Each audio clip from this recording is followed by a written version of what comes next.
बच्चों, पिछली वीडियो में आपने देखा होगा कि किस तरह ईश्वरी जो है अपने मित्र की तारीफ करता है और उसे बहुत धनवान, बहुत रिच परिवार का बताता है और ये कहता है कि भाई ये बड़े ऊंचे हैं, लेकिन चूंकि गांधी जी को मानते हैं इसलिए गांधी जी की तरह रहते हैं, इसलिए इनके कपड़े पे मत जाओ।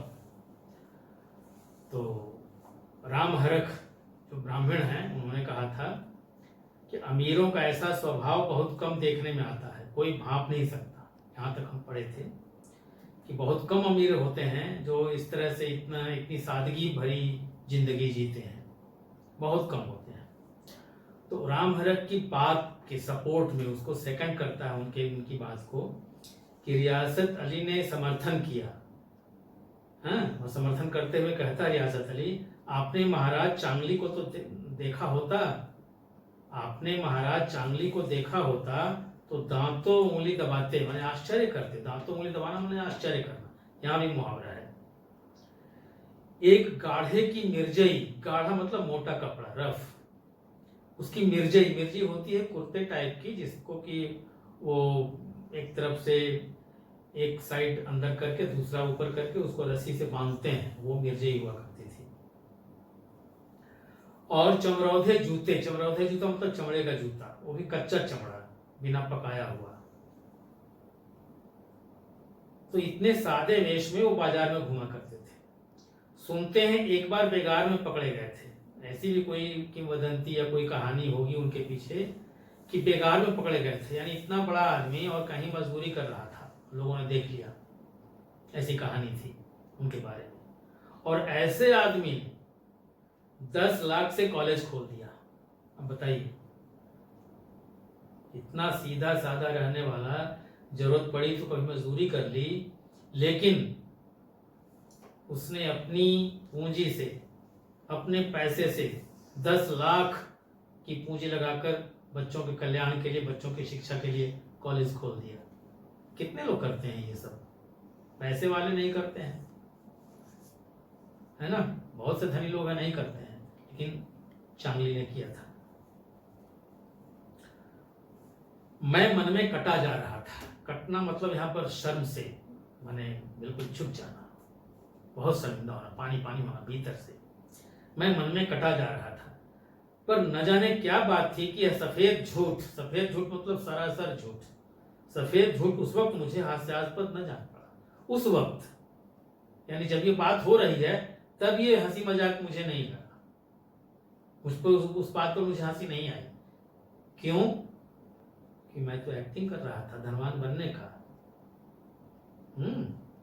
मैं अभिनय कर रहा था, स्वांग कर रहा था, मेरे अंदर वो चीज आती जा रही, वो कैरेक्टर, जैसे कहते हैं कैरेक्टर में घुसना, तो मैं कैरेक्टर में आ रहा था, इसलिए मुझे उस समय वो बुरा नहीं लगा जैसे कि मेरी ही तारीफ हो रही हो।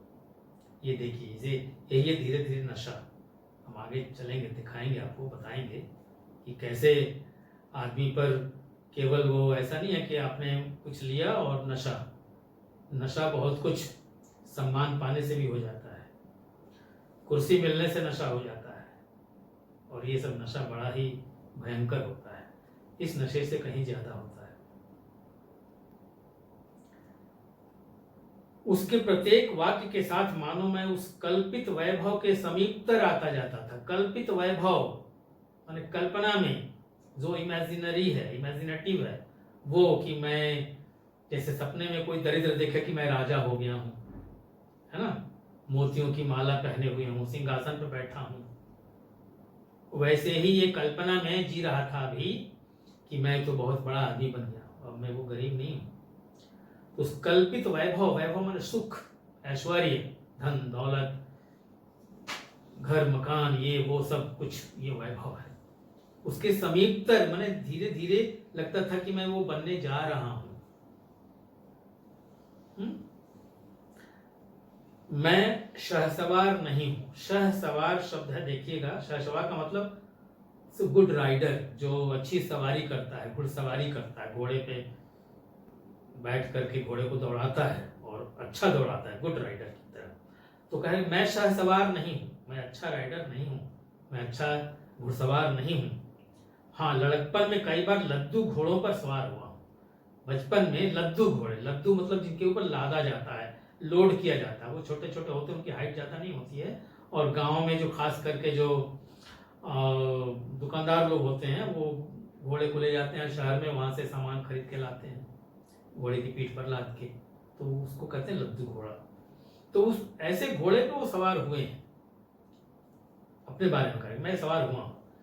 यहाँ देखा तो दो कला रास माने हाइब्रिड, मतलब बहुत उत्तम कोटि के घोड़े, टॉप क्लास कला रास घोड़े हमारे लिए तैयार खड़े थे। जैसे आजकल भाई आप स्टेशन जाते हैं तो अगर आपके पास है तो आप कार लेके जाते हैं, अपनी गाड़ी है तो ठीक है, नहीं तो ओला उबर लेके जाते हैं, किसी को रिसीव करते हैं, लेके आते हैं। उस जमाने में ये सारी चीजें नहीं हुआ करती थी।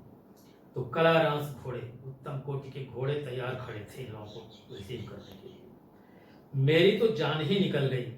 सवार तो हुआ पर बोटियां कांप रही थी। बोटियां माने अंग अंग अंग कांप रही थी। बोटियां स्त्रीलिंग है, बोटियां कांप रही थी। मैंने चेहरे पर शिकन न पड़ने दिया, लेकिन मैंने ये शो नहीं किया, दिखाया नहीं कि मैं डरा हुआ हूं। चेहरे पे शिकन पड़ना मतलब मैंने एक तरह से वो इस तरह के भाव आना कि भाई डरा हुआ है, ऐसा नहीं। मैंने एक्टिंग कर रहा है, बढ़िया, अच्छा अभिनेता है, ये उसके कैरेक्टर में आएगा। घोड़े को ईश्वरी के पीछे डाल दिया, मैंने ईश्वरी का घोड़ा आगे, मैंने उस घोड़े के पीछे अपना घोड़ा डाल दिया। खैरियत तो यह हुई, मैं थैंक गॉड, खैरियत तो यह हुई कि ईश्वरी ने घोड़ों को तेज न किया। तेज भगाने के लिए जैसे उनको चाबुक मारते हैं या पैरों से उनको सिग्नल देते हैं कि अब तेज चल, ऐसा उसने किया नहीं, क्योंकि वो तेज न किया, वरना शायद मैं हाथ पांव तोड़वाकर लौटता। अगर आगे वाला घोड़ा भागेगा तो पीछे वाला भी भागेगा, और मुझे लगाम लगानी तो आती न थी। तो क्या होता, गिरता, हाथ पैर टूटते और वो अपाहिज होके मैं लौटता घर, माने जहां हम लोग पढ़ते हैं प्रयाग। संभव है ईश्वरी ने समझ लिया कि वह कितने पानी में, क्योंकि ईश्वरी को अंदाज लग गया होगा कि भाई अगर मैं भगाऊंगा, ये भी इसका घोड़ा दौड़ेगा तो बेचारा गिर जाएगा, इसलिए उसने अपने घोड़े को न दौड़ाया। ईश्वरी का घर क्या था, किला था, लाइक बिग फोर्ट, किला। इमाम बाड़े कासा फाटक, कासा माने की तरह, इमाम बाड़े कासा फाटक। इमाम बाड़ा होता है, जो मुस्लिम संप्रदाय के बच्चे होंगे वो जानते होंगे, जैसे ईद होती है वैसे उनका एक बड़ा सा मुहर्रम होता है। मुहर्रम में ताजिया निकलती है, ताजिया बड़ा ऊंचा भव्य बनाते हैं लोग, और उसे फिर वो जुलूस निकालते हुए प्रोसेशन के साथ उसे एक जगह ले जाते हैं। जिस जगह ले जाते हैं वो इमाम बाड़ा कहलाता है। वो चारों तरफ से चार दीवारी होती है, बड़ा सा गेट, क्योंकि वो बहुत बड़ी ताजिया होती है ना, तो बड़ा गेट नहीं रहेगा तो अंदर जाएगा नहीं वो। तो ऐसे में जा करके उस ताजिए को या तो वहां रखते हैं, दफन करते हैं, हाँ, तो ये सारी उनकी विधि है जो भी है। तो वैसा बड़ा बड़ा फाटक था, इमाम बाड़े के बड़े फाटक की तरह इसके घर का फाटक हुआ करता था। द्वार पर पहरेदार टहलता हुआ, द्वार पर मेन गेट पर वॉचमैन है, इससे अंदाजा लगाइए उसकी हैसियत का।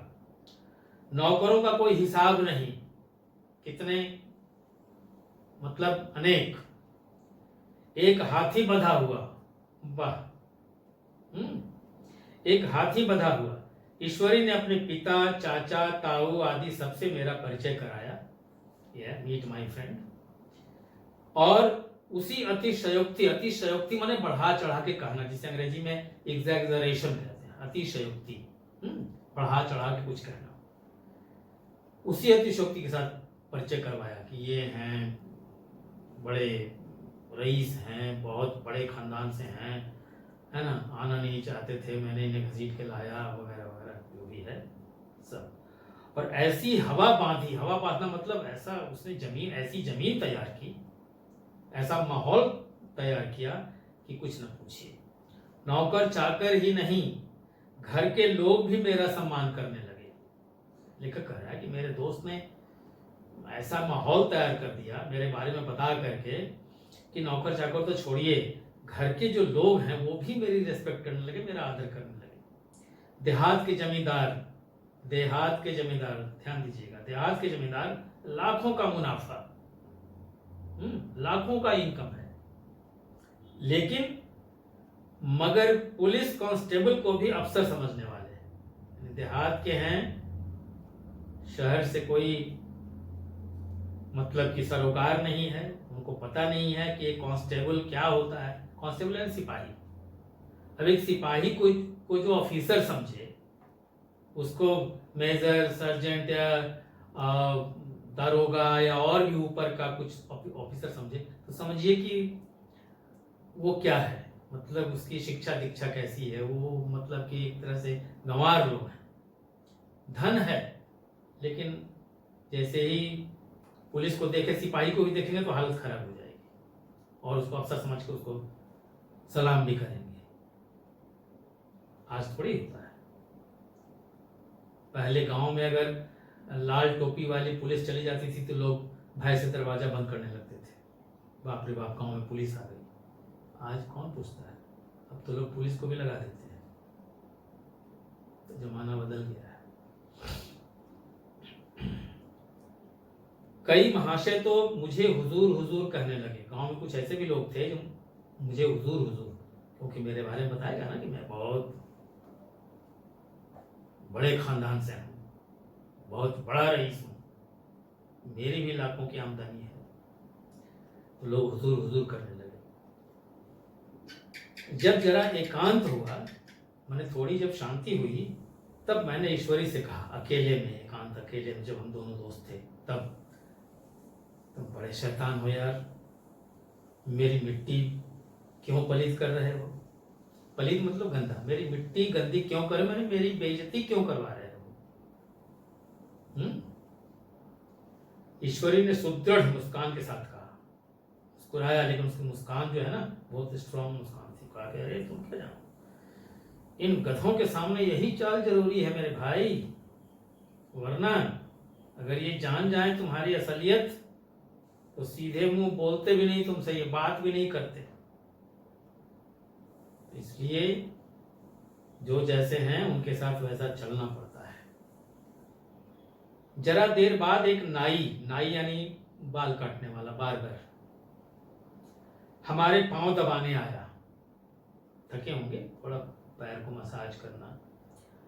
कुंवर लोग स्टेशन से आए। कुंवर मतलब जो यंग बॉयज, उनको कुंवर के टाइटल दिया करते थे लोग। कुंवर लोग स्टेशन से आए हैं, थक गए होंगे। ईश्वरी ने मेरी ओर इशारा करके कहा, नाई को, पहले कुंवर साहब के पांव दबा। मुझे छोड़, पहले कुंवर के दबा। कुंवर साहब, सोचिए, मैं चारपाई समझ रहे होंगे, चारपाई पर लेटा हुआ था। मेरे जीवन में ऐसा शायद ही कभी हुआ हो कि किसी ने मेरे पांव दबाया हो। लाट साहब तो थे नहीं कि रोज इनका मसाज होगा। कही रहेंगे, पता नहीं कब मेरा पैर कोई दबाया, माँ दबाई होगी तो बचपन में दबाई होगी, याद नहीं, पता नहीं कौन दबाया, कब दबाया। मैं इसे अमीरों के चोंचले, रईसों का गधापन और बड़े आदमियों की मुठमर्दी और जाने क्या क्या कहकर ईश्वरी का परिहास किया करता। पहले मैं क्या करता, अरे यार तुम लोग कोई काम अपने से नहीं करते हो, हर काम के लिए तुम्हें हेल्प चाहिए, हर काम के लिए मदद चाहिए, ये तुम्हारे चोंचले हैं, नखरे हैं, और ये तुम लोग सही में गधे हो, ये अमीरों का गधापन है और कुछ नहीं है। और आदमी, तुम जैसे आदमियों की मुठमर्दी है, मतलब यू सो लेजी, मुठमर्दी, आलसी, है ना, लीचड़, हर चीज के लिए मुंह ताकना, कोई मदद कर दे तो मदद हो, अपने से कुछ होता ही नहीं है। तो ऐसा कह के उनका मजाक, परिहास करना मतलब मजाक करना, मजाक किया करता, परिहास किया करता। और आज स्थिति एकदम बदल गई है। आज मैं पोतड़ों का रईस, पोतड़ों मतलब धनी घर में जिसका जन्म हुआ, पोतड़ों का रईस बना हुआ, उसका स्वांग भर रहा था, स्वांग भरना मतलब एक्टिंग करना, अभिनय करना। मैं ऐसा अभिनय कर रहा था जैसे मैं बहुत बड़े रईस के घर में मेरा जन्म हुआ हो। इतने में 10 बज गए। पुरानी सभ्यता के लोग थे, 10 बज गए। ध्यान दीजिए, सुबह उतरे हैं लोग मुरादाबाद स्टेशन और वहां से आए हैं, फिर ये बैठे हैं, परिचय हुआ है, बातचीत हुई है, लोगों से मिलना जुलना हुआ है, इससे में 10 बज गए। पुरानी सभ्यता के लोग थे, ओल्ड सिविलाइजेशन, ओल्ड कल्चर, है ना। रिमोट एरियाज में है, सुदूर गांव देहात में है। नई रोशनी, नई रोशनी मतलब ज्ञान की रोशनी, नई सभ्यता, न्यू कल्चर, नया जो परिवर्तन आया समाज में, ये नई रोशनी, ये अभी केवल पहाड़ की चोटी तक पहुंच पाई थी। यहां पहाड़ की चोटी से मतलब है जो पढ़े लिखे लोग हैं, बड़े हैं, शहरों में हैं, वही लोग सभ्य हो पाए हैं। बाकी जो दूर गांव में हैं, वहां तक सभ्यता की रोशनी अभी नहीं पहुंची है। वैसे भी देखिए, ज्योग्राफी अगर आप पढ़ते होंगे तो अगर डे ब्रेक होता है, सूर्योदय होता है, तो सूर्य की रोशनी पहले जो ऊंची चीज है उधर जाती है ना। और पहाड़, अगर पहाड़ के फिर वो अगर उसके फुट में, foot of the hill, foot of the mountain जो है, पहाड़ की तलहटी, वहां पर रोशनी कब आएगी? जब सूरज ऊपर उठेगा तब। तो ये इसी ज्योग्राफिकल फैक्ट को थोड़ा साहित्यिक अंदाज में कहा गया है कि अभी नई रोशनी केवल पहाड़ की चोटी तक पहुंची है। लेकिन जो कहने का मतलब कि जो ऊपर के लोग हैं, जो ज्यादा सभ्य हो चुके हैं, एजुकेटेड हो चुके हैं, शिक्षित हो चुके हैं, जिनकी आंखें खुल चुकी हैं, वहीं तक अभी सभ्यता है। अभी भी दूर गांव में लोग बड़े पुराने विचारों के हैं, पुराने ख्याल के हैं, उनके जीने की जो शैली है, जो उनके जीवन का जो ढंग है, वो अभी भी बहुत पुराना है। कहने का मतलब ये है। अंदर से भोजन का बुलावा आया, अंदर से।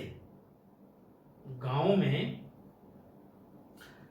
2 पार्ट्स होते हैं घर के, एक जिसमें केवल पुरुष, जो बाहर द्वार, दालान, और भीतर जिसको बंगला में उठौन या अंग्रेजी में कोर्टयार्ड, हिंदी में आंगन कहते हैं। आंगन के चारों ओर जो घर होते हैं, उसमें कहीं रसोई होती है, बैठने का इंतजाम होता है खाने वाने के लिए। तो अंदर से बुलावा आया मतलब औरतों ने बुलाया। अंदर से बुलावा आने का मतलब कि औरतों ने बुलाया अंदर से भोजन का, कि खाने का समय हो गया है, मेहमान है, उनको लेके आइए। तो जब बुलावा आया, उसके पहले ये लोग अभी स्नान नहीं किए थे। हम स्नान करने चले, खाने के पहले स्नान करने चले। मैं हमेशा अपनी धोती खुद छांट लिया करता हूं।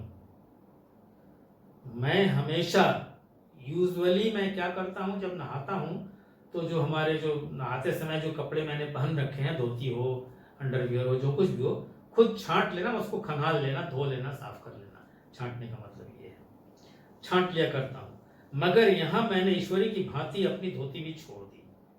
मैंने देखा कि ईश्वरी ने अपनी धोती खुद नहीं साफ की, उसने बस नीचे खिसकाया, जमीन पे छोड़ा, दूसरा लपेट के निकल गया। तो मैंने भी उसकी नकल की, मैंने भी वैसा ही किया, क्योंकि वहां अगर मैं करता तो भेद खुल जाता, लोग जान जाते।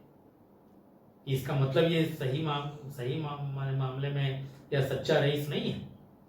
मेरा अभिनय जो है वहां पर फेल हो जाता। अपने हाथों अपनी धोती छांटते शर्म आ रही थी। अब देखिए, शर्म आने लगी, मतलब अंदर से कैरेक्टर जो है पूरा मजबूत होते जा रहा है। ये धनी बनने का जो स्वांग है, जो अभिनय है, अब सही मामले में उसके वो स्वभाव में आते जा रहा है। अंदर भोजन करने चले। हॉस्टल में जूते पहने मेज पर जा बैठते थे। शहर में आज आप लोग, शहर में मान लीजिए स्कूल में टिफिन खाते हैं या कुछ करते हैं तो जूते खोलते हैं, थोड़ी है। घर में गए तो ठीक है, जूते खोल दिए या कुछ किए, लेकिन होटल में जाते हैं तो क्या करते हैं? जूते खोलते हैं कि पहन के ही खाते हैं। तो वैसे ही हॉस्टल में जूते पहने मेज पर जा बैठते। यहां इसके घर में पांव धोना आवश्यक था, मस्ट। कहार पानी लिए खड़ा था। कहार एक तरह की जाति होती है गाँव में, देहात में, जो एक तरह से वाटर कैरियर्स होते हैं, पानी ढोते हैं, पानी सर्व करते हैं, वो कहार कहलाते हैं। तो कहार पानी लिए खड़ा था। ईश्वरी ने पांव बढ़ा दिए, पांव आगे कर दिया धोने के लिए। कहार ने उसके पांव धोए, मैंने भी पांव बढ़ा दिए। कहार ने मेरे पांव भी धोए। मेरा वह विचार न जाने कहां चला गया था। वह विचार यानी जब मैं हुआ करता था, यहां तो मैं नहीं हूं, यहां तो मैं आई एम समथिंग एल्स, है ना। तो जब मैं सही का मैं था तो मेरे विचार अलग थे कि किसी जो गरीब है, नीचे है, दबा हुआ है, उससे सेवा नहीं लेनी चाहिए, सारे इंसान बराबर है। ये सारी जो चीजें हैं वो पता नहीं वाष्प बन के कहाँ वेपर बन के उड़ गया।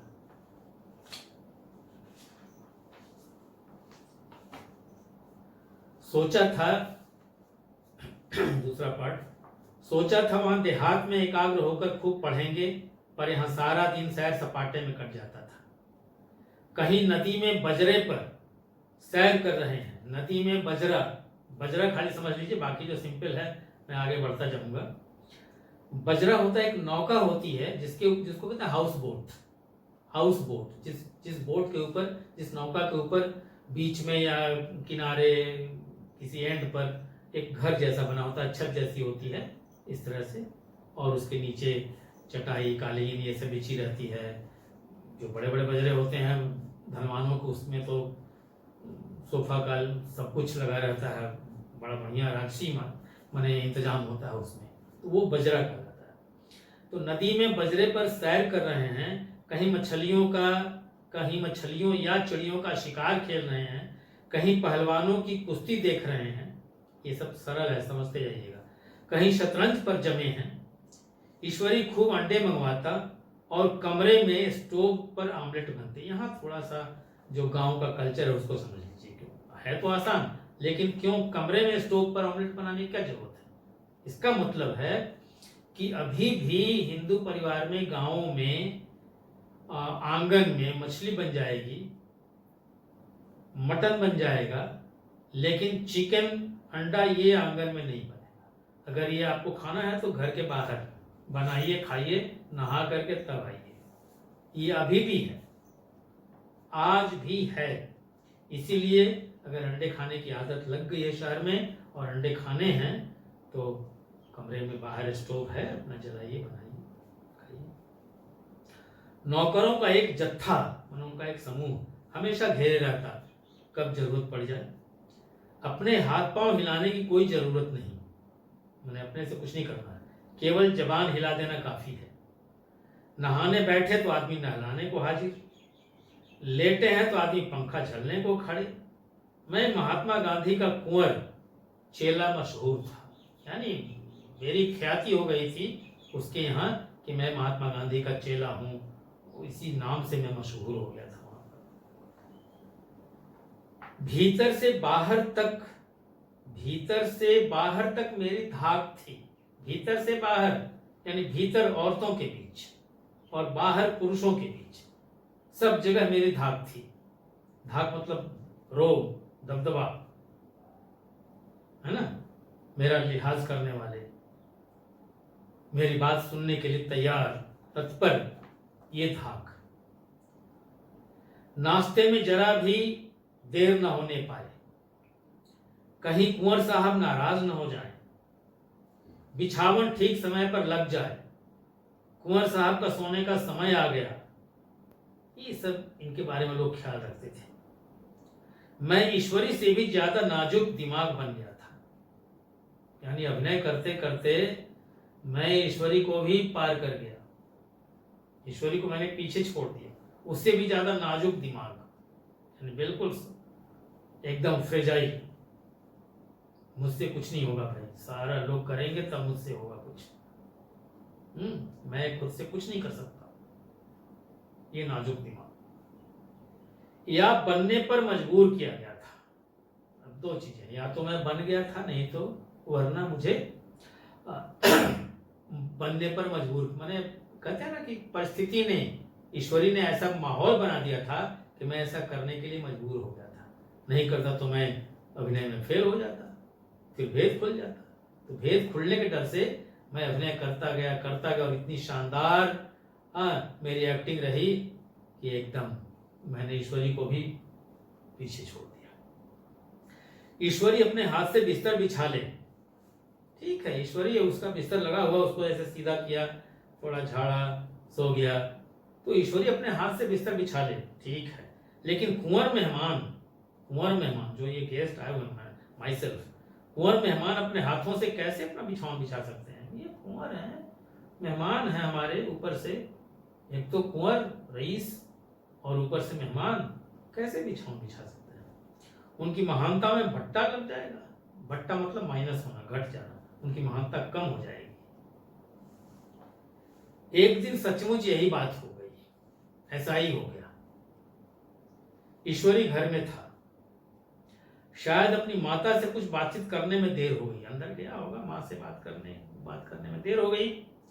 यहां 10 बज गए, मेरी आंखें नींद से झपक रही थी, 10 के मतलब रात में, मगर बिस्तर कैसे लगाऊं? कुंवर जो ठहरा, मैं तो एक्टिंग कर, कुंवर का मैं अपने हाथ से बिस्तर कैसे लगाऊंगा? मजाक थोड़ी है, किस बात का फिर मैं रईस। कोई 11:30 बजे महरा सेवक महरा आया। बड़ा मुंह लगा नौकर था, मतलब थोड़ा बेअदबी से बात कर लेता था, मतलब बात करने में संकोच, डरता नहीं था, इसको मुंह लगा कहते हैं। जो बात करने में न डरे वो मुंह लगा है। मुंह लगा नौकर था। घर के धंधों में मेरा बिस्तर लगाने की उसे सुध ही न रही। घर के काम धंधे में, घर के काम काज में उसे याद ही न रहा, सुध मतलब याद न रहा कि अरे कुंवर साहब का बिस्तर लगाना है, भूल गया। अब जो याद आई तो भागा हुआ आया, दौड़ा हुआ आता है। मैंने ऐसी डांट लगाई कि उसने भी याद किया होगा। मैंने डांटा, लेफ्ट राइट दिया, वो जीवन भर याद रखेगा। ईश्वरी मेरी डांट सुनकर बाहर आया, जोर से चिल्लाया, वो डांटा होगा ना, तो वो आवाज सुनकर के ईश्वरी दौड़ा अंदर से बाहर आया और आके कहता है, तुमने बहुत अच्छा किया, ये सब हरामखोर इसी व्यवहार के योग्य हैं, सब हरामखोर हैं, मुफ्त का खाने वाले हैं। ठीक किया तुमने, बहुत अच्छा किया। मैंने कहता है ना, well done my friend, what an acting. ये मैंने भीतर से, मैंने अच्छा जा रहे हो, ठीक जा रहे हो। इसी तरह ईश्वरी एक दिन एक जगह दावत में गया हुआ था, दावत इनविटेशन था। शाम हो गई मगर लैंप न जला, बिजली तो थी नहीं, लैंप न जला। लैंप मेज पर रखा हुआ था, दिया सलाई भी वहीं थी, जो भी है, लालटेन लैंप जो कहिए, दिया सलाई सब वहीं है, केवल उसको उसका कांच उठाना है और एक तिली जला करके अंदर डालना है। कुंवर है। लेकिन ईश्वरी खुद कभी लैंप न जलाता, ईश्वरी को उसने कभी देखा नहीं था लैंप जलाता है अपने से, तो मैं कैसे जलाऊं? फिर कुंवर साहब कैसे जलाएं? झुझला रहा था, झुझलाना मतलब थोड़ा सा गुस्सा होना, इधर उधर देखना, नाराज होना। समाचार पत्र आया रखा हुआ था, समाचार पत्र आया रखा हुआ था, न्यूज़पेपर था। अब रात के 10 बज रहे हैं और न्यूज़पेपर रखा हुआ है। अब ये समझिए, यहाँ भी थोड़ा सा समझना है गांव के माहौल को। शहरों में अखबार हम सवेरे पढ़ते हैं, गांव में ज्यादातर दोपहर के बाद शाम को। क्यों? शहर की ओर या तो गांव का पोस्टमैन जाएगा या कोई जाएगा शहर से, वो अखबार लाएगा, तो सवेरे खा पी के निकला, शहर गया, लौटते लौटते दोपहर हो गई, शाम हो गई, उधर से और भी कुछ काम करना है, करके आया तो अखबार शाम को आता है। इसलिए लोग शाम को पढ़ते हैं, तो अखबार रखा हुआ था। ये थोड़ा ये आपकी जनरल नॉलेज के लिए। जी उधर लगा हुआ था मैंने अखबार की ओर, जी उधर लगा हुआ था, पर लैंप नदारत, लेकिन लैंप तो है नहीं, पढ़े तो कैसे पढ़े? दैव योग से, दैव योग से माने संयोग से, बाई चांस उसी वक्त मुंशी रियासत अली आ निकले। वही रियासत अली जो स्टेशन गए थे लाने के लिए, वो आ गए। बस मैं उन्हीं पर उबल पड़ा। कभी नौकर पे उलझ गए, उस समय सामने दिख गए मुंशी, तो मुंशी पर ही उखड़ गए। तभी तो होगा ना कि भाई पक्का रईस है। नौकर पे तो वो लेते, लेकिन मुंशी जो रियासत अली हैं उन पर भी बिगड़ के भूत। तो ये है कि सर्टिफिकेट, यस मैं हूं। मैं उन्हीं पर उगल पड़ा। ऐसी फटकार लगाई कि बेचारा उल्लू हो गया, एकदम स्तब्ध, स्टंड।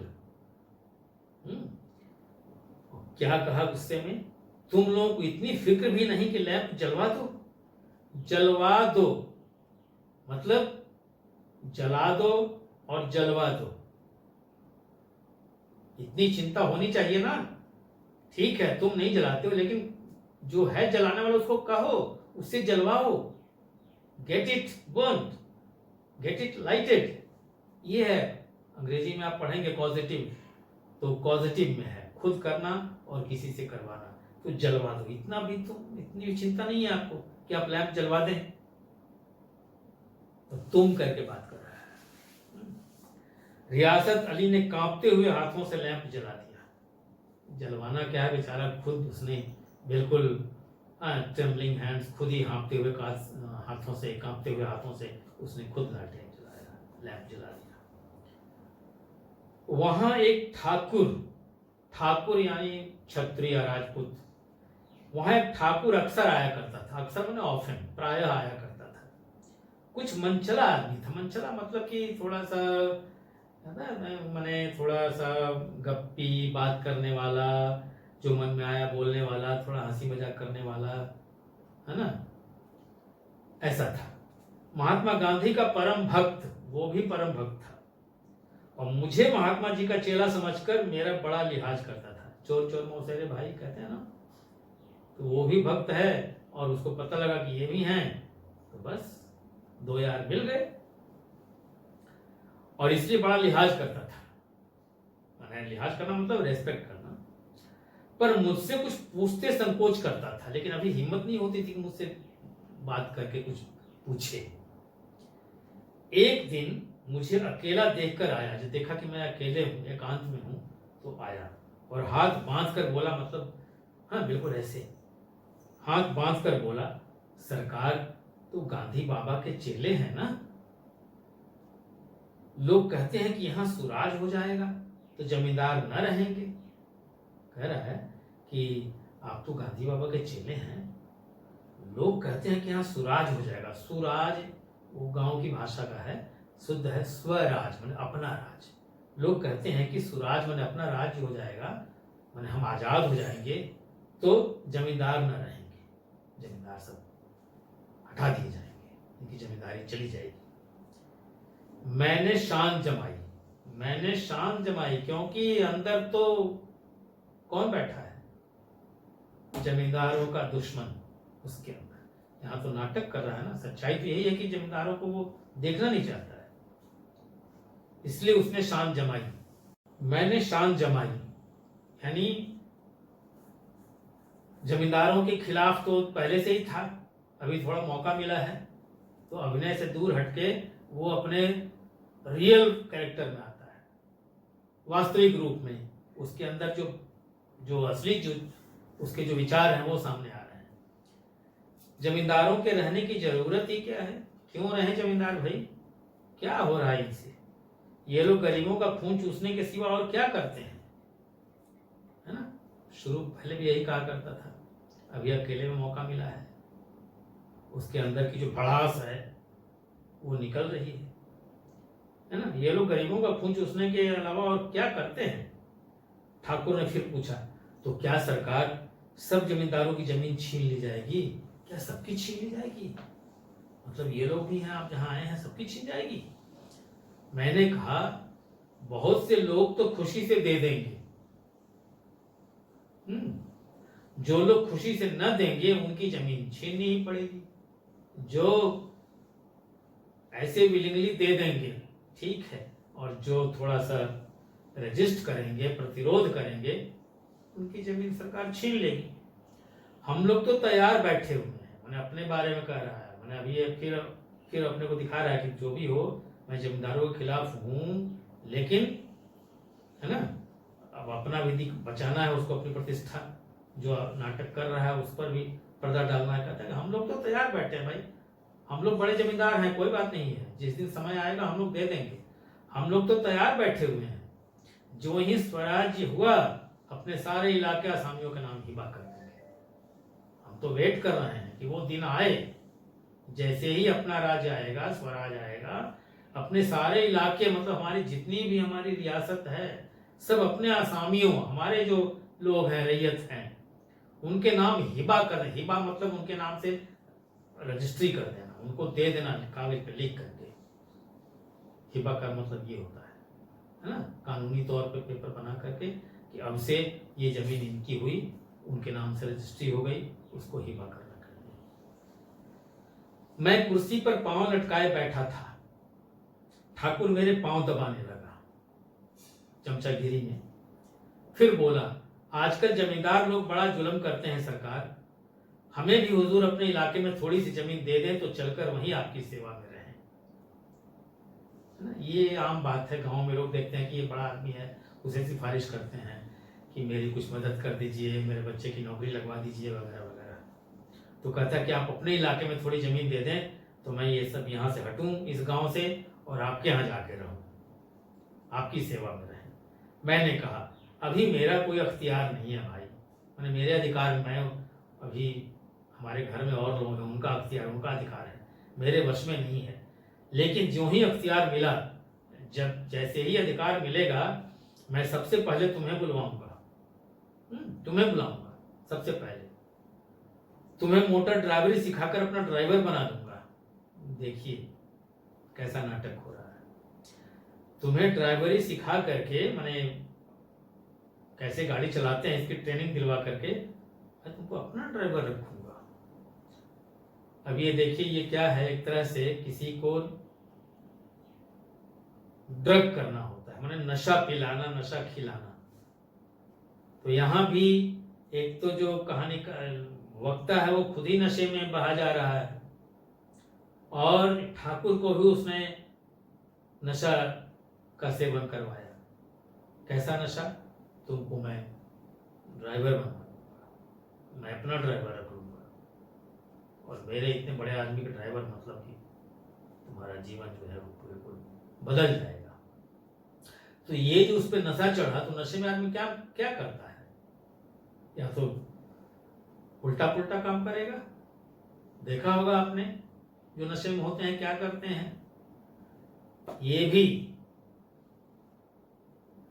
इसने उस चीज को सोचा कि आज मुझे इतना बड़ा ऑफर मिला है, मैं बहुत बड़ा आदमी बन जाऊंगा, बड़े आदमी के साथ रह के मेरा जीवन सुधर जाएगा। तो उसने बहुत सारी, मैंने खुशी में उसने खूब भंग पी। भंग एक नशा करने का एक तरह से घास होती है जिसको पीस करके लोग खाते हैं। भंग पी और अपनी स्त्री को खूब पीटा बाहर। ये सेलिब्रेशन है, कहते हैं ना, कुछ बड़ा काम होता चलो पार्टी शार्टी करते हैं, तो उसने यही पार्टी की, शराब भंग पी और नशे में बीवी को खूब कूट दिया। यही उसका सेलिब्रेशन है। हद हो गई। और गांव के महाजन से लड़ने पर तैयार हो गया। गांव के महाजन जो मतलब कि किसी को कर्ज देते हैं, ऋण देते हैं, ये लोग महाजन होते हैं। तो महाजन से भी लड़ बैठा। महाजन ने उसे उधार दिए थे, तो जिसका उधार खाया उसी से लड़ बैठा कि तुम्हारे पैसे, अरे एक एक पाई लौटा दूंगा। कितना तुम्हारे पास, कितना कर्ज दिए हो, कितना लोन दिए हो, सब लौटा दूंगा। ये लड़ाई झगड़ा, ये उसका असर था। छुट्टी इस तरह समाप्त हुई और हम फिर प्रयाग चले वापसी। गांव के बहुत से लोग हम लोगों को पहुंचाने आए। ठाकुर तो हमारे साथ स्टेशन तक आया, वही ठाकुर। मैंने भी अपना पार्ट खूब सफाई से खेला, अपना पार्ट मतलब अपना जो रोल है बड़ी क्लीनली खेल गया, और अपनी कुबेरोचित, ये शब्द है कुबेर उचित, कुबेर का मतलब गॉड ऑफ वेल्थ, माने धन के देवता है ना, कुबेरोचित। तो जो धन के देवता हैं उनको जैसा चाहिए बिहेव करना, वैसे बिहेव वो कर रहा है, वैसे आचरण कर रहा है। उसके अनुसार विनय और देवत्व की मुहर, जो देवता लोग होते हैं कितने गंभीर, शांत, है ना, सुशील, ये सारा कुछ उसका स्टैंप लगा दिया सबके दिल पे कि सही में भाई ये तो बहुत बड़ा आदमी है, बहुत बड़ा कुबेर है ना, और सबके दिल पे अपने कुबेर होने का स्टैंप लगा दिया। बहुत ऊंची चीज है, क्या बात है। जी तो चाहता था हर एक नौकर को अच्छा इनाम दूं, मन में तो था कि है ना कुछ अगर रहता और दे देते तो और धाक बन जाती, और लोगों को ये लग जाता कि सही में ये है। लेकिन वह सामर्थ्य कहाँ थी, लेकिन सच्चाई तो ये है कि उतना कहाँ है, कहाँ से देंगे। वापसी टिकट था ही, रिटर्न टिकट था, केवल गाड़ी में बैठना था। पर गाड़ी आई तो ठसाठस भरी हुई। दुर्गा पूजा की छुट्टियां भोग कर सभी लोग लौट रहे थे। सेकंड क्लास में भी तिल रखने की जगह नहीं, माने थोड़ी भी जगह नहीं थी, लेकिन सेकंड क्लास में भी, यानी जिसमें कि भीड़ कम होती है क्योंकि उसमें पैसा ज्यादा लगता है, तो उसमें भी तिल रखने की जगह न थी। इंटर क्लास की हालत उससे भी बदतर। यह आखिरी गाड़ी थी, लास्ट ट्रेन, किसी तरह रुक न सकते थे, उन्हें रुकना, वहां पर स्टे करना, स्टे बैक, ये संभव नहीं था। बड़ी मुश्किल से तीसरे दर्जे में जगह मिली, थर्ड क्लास में जगह मिली। हमारे ऐश्वर्य ने वहां अपना रंग जमा लिया, हमारे ऐश्वर्य ने वहां अपना रंग जमा लिया, मतलब हमारा जो ठाट बाट था उससे थोड़ा सा लोगों पर असर पड़ा, यानी बैठने की जगह मिल गई। मगर मुझे उसमें बैठना बुरा लग रहा था। जगह तो मिल गई लेकिन वहां बैठना मुझे खराब लग रहा था, क्योंकि जो हवा लग गई थी उसे गांव जा करके और ईश्वरी के यहाँ अपना नाटक करने का बिग मैन रोल, ये रोल में अभी भी लगा हुआ है। हैंगओवर, जैसे ना हैंगओवर गाना सुना होगा आपने, हैंगओवर, तो अभी भी हैंगओवर में है कि मैं रईस हूँ, पोतड़ों का रईस, अभी भी नशे में है, अभी नशा उतरा नहीं है, देखिएगा अभी भी नशे में है। कैसा नशा? धनवान बनने का नशा, धनी होने का नशा। आए थे आराम से लेटे लेटे, जा रहे थे सिकुड़े हुए, आए थे आराम से पैर फैला करके और जा रहे हैं ऐसे एकदम बिल्कुल सिकुड़ करके। पहलू बदलने की भी जगह न थी, मैंने थोड़ा साइड चेंज करें, थोड़ा पैर इधर कर लें, इधर घूम जाए, उधर घूम जाए, थोड़ा पैर नीचे कर लें, पैर ऊपर कर लें, इसकी भी गुंजाइश न थी। कई आदमी पढ़े लिखे थे, कई आदमी पढ़े लिखे भी थे, वे आपस में अंग्रेजी राज्य की तारीफ कर रहे थे, करते जाते थे। लोग करते थे उसमें, आज भी करते हैं, आज भी कुछ लोग होते हैं जो करते हैं। आज भी देखिए अंग्रेजों की बनाई हुई सड़कें आज भी हैं, रेलवे स्टेशन उनके बनाए हुए हैं, उनके बनाए हुए पुल हैं, उनकी बनाई हुई मतलब बड़ी बड़ी इमारतें हैं, सब कुछ है। तो लोग कहते हैं कि नहर, कैनाल सिस्टम उनका बनाया हुआ है, पानी जो सिंचाई के लिए व्यवस्था जो होती है, तो लोग कहते हैं कि भाई उन्होंने कुछ तो किया। तो उस समय भी लोग अंग्रेज की तारीफ करते जा रहे थे क्योंकि उसमें थोड़ा सा डिसिप्लिन था, वो डंडे के बल पे सबको एकदम टाइट करके रखते थे अंग्रेज लोग। एक महाशय बोले, ऐसा न्याय तो किसी राज्य में नहीं देखा, इस तरह का भाई जस्टिस कहीं नहीं, किसी राज्य में नहीं, मुसलमान का राज्य हो, किसी का हो, कहीं नहीं। छोटे बड़े सब बराबर, इनके राज्य में, अंग्रेजी हुकूमत में सब बराबर है, कोई भेदभाव नहीं। राजा भी किसी प्रकार अन्याय करें तो अदालत उनकी भी गर्दन दबा देती है। राजा हैं, जमींदार हैं, अगर वो भी गलत करते हैं तो जो कोर्ट है, अदालत है, उनकी भी गर्दन दबाती है, मतलब उनको भी दंड देती है। दूसरे सर्जन ने समर्थन किया, समर्थन करना तो बात में हाँ मिलाना। अरे साहब, आप बादशाह पर दावा कर सकते हैं, अरे साहब आप बादशाह पे केस कर सकते हैं, दावा करना मतलब केस करना, अदालत में बादशाह पर डिग्री हो जाती है और बादशाह के ऊपर आप केस करेंगे, बादशाह हारेगा, आप जीतेंगे। एक आदमी जिसकी पीठ पर बड़ा सा गट्ठर बंधा था, बंडल था, कलकत्ते जा रहा था। कहीं गठरी रखने की जगह न मिलती थी, पीठ पर बांधे हुए था। इससे बेचैन होकर बार बार द्वार पर खड़ा हो जाता। मैं द्वार के पास ही बैठा हुआ था। उसका बार बार आकर मेरे मुंह को अपनी गठरी से रगड़ना मुझे बहुत बुरा लग रहा था। एक तो हवा यूं ही कम थी, दूसरे उस गंवार का आकर मेरे मुंह पर खड़ा हो जाना मानो गला दबाना था। मैं कुछ देर तक जब्त किए बैठा रहा, मतलब धीरज के साथ बैठे रहा। अपने को मैंने रोका, जब्त करा मतलब खुद को रोकना, कंट्रोल करके बैठा रहा। एकाएक मुझे क्रोध आ गया। मैंने उसे पकड़कर पीछे ढकेल दिया और 2 तमाचे जोर जोर से लगाए। उसने आंख निकालकर कहा, क्यों मारते हो बाबूजी, हमने भी किराया दिया है। मैंने उठकर 2-3 तमाचे और जड़ दिए। इसको कहते हैं नशा। नशा जब बहुत ज्यादा हो जाए तो यही होता है। धनवान बनने का नशा बिल्कुल चढ़ गया था। गाड़ी में तूफान आ गया। चारों ओर से मुझ पर बौछार पड़ने लगी, मतलब बात की बौछार। कैसी बौछार? अगर इतने नाजुक मिजाज हो तो अव्वल दर्जे में क्यों नहीं बैठे? अगर इतने आप नाजुक हैं, आपको बहुत सब कुछ सहज और आसान चाहिए, जगह चाहिए, तो आप अव्वल क्लास में जाइए, अव्वल दर्जे में। फर्स्ट क्लास में ट्रेवल क्यों नहीं करते हैं? क्यों आए इधर? कोई बड़ा आदमी होगा तो अपने घर का होगा। लोग कहते पैसेंजर, दूसरे यात्री, कोई बड़ा होगा तो अपने घर का होगा। मुझे इस तरह मारते तो दिखा देता, वो तो बेचारा बर्दाश्त कर लिया। मुझे मारते तो मैं तो ठोक देता। क्या कसूर किया था बेचारे ने? गाड़ी में सांस लेने की जगह नहीं, खिड़की पर जरा सांस लेने खड़ा हो गया तो इस पर इतना क्रोध, इतना मतलब इतना क्रोध। अमीर होकर के आदमी अपनी इंसानियत बिल्कुल खो देता, ये इंपॉर्टेंट लाइन है। अमीर होकर के, अमीर होने का मतलब ये है कि आप अपना जो आपकी जो मानवता है, जो इंसानियत है, उसकी तिलांजलि दे दें। ये कहां का नियम है, कहां की नीति है? सबसे बड़ी बात है यह भी अंग्रेजी राज है जिसका आप बखान कर रहे थे, है ना? मैंने अंग्रेजी राज का ये दोष यहां भी है कि जो इंसान इंसान नहीं रह जाता है, इंसानियत लुप्त होती जा रही है। यह भी अंग्रेजी राज का एक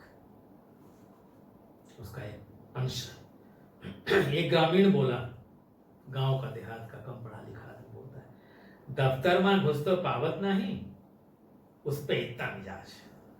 दफ्तर मां माने दफ्तर में, ऑफिस में घुस तो पावत नहीं, उस पे इतना मिजाज।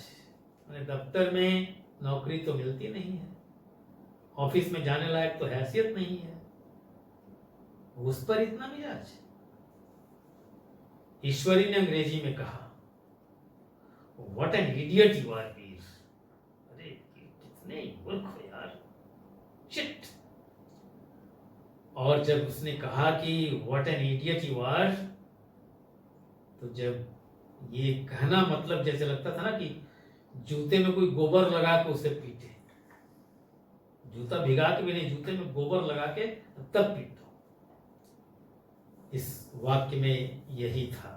इतनी बड़ी चोट, जब चोट लगी तो मेरा नशा अब कुछ कुछ उतरता हुआ मालूम होता था। मैंने अब जमीन पे आ रहा, हवा में उड़ रहा था ना, अब धीरे धीरे एयरक्राफ्ट जो है लैंड कर रहा है। हवा में था तो लगता था कि वो रईस।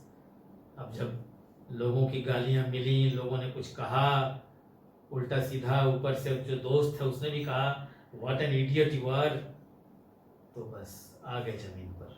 अब धीरे धीरे नशा जो है उतरने लगा। तो यही संदेश है। आशा करता हूँ ये कहानी आपको समझ आ गई होगी, और जहाँ कहीं भी दिक्कत हो आप हमसे संपर्क कीजिएगा, और समय पर मैं इसमें भी जो कैरेक्टर्स हैं उनके बारे में आपको बाद में नोट्स बना के भेज दूंगा। धन्यवाद।